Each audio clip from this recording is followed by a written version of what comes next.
नमस्कार दोस्तों, मैं हाजिर हूँ राजकुमार भारद्वाज आप लोग के सामने एक नए राजनीतिक मुद्दे पर। और वह मुद्दा है मऊ सदर विधानसभा का उपचुनाव। विगत दिनों आप लोग देखे होंगे कि वहाँ के वर्तमान विधायक अब्बास अंसारी, जो मुख्तार अंसारी के पुत्र हैं, उनकी सदस्यता को निरस्त करने का आदेश जारी हुआ था। अभी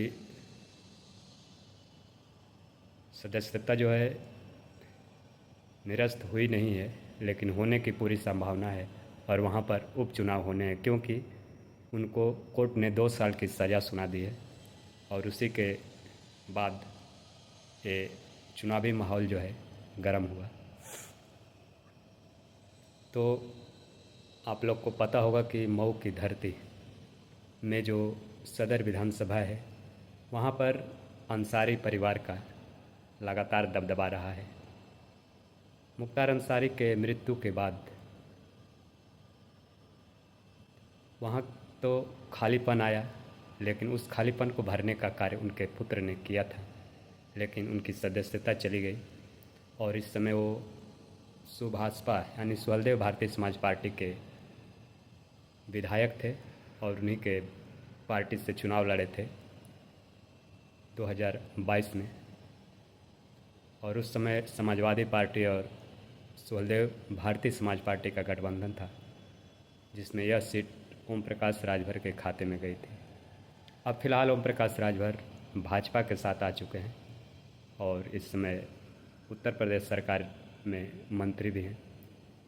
अब सबसे दिलचस्प यह होगा कि उस सीट पर ओम प्रकाश की पार्टी चुनाव लड़ेगी कि भाजपा की लड़ेगी, क्योंकि जिस आधार पे ये चुनाव होने जा रहा है वहाँ पे तो देखा जाए तो यह सीट सुभाषपा के खाते में आनी चाहिए, लेकिन कयास लगाए जा रहे हैं कि भाजपा भी इस सीट पर अपना दावा ठोक सकती है।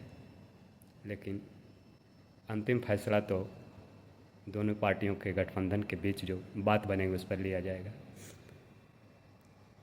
यहाँ से भाजपा के कयास में देखा जाए तो यहाँ भी भाजपा एक बाहुबली को उतारने के चक्कर में है, और वहीं पे देखा जाए तो मुख्तार अंसारी के परिवार से फिर कोई चुनाव लड़ने के लिए आ सकता है।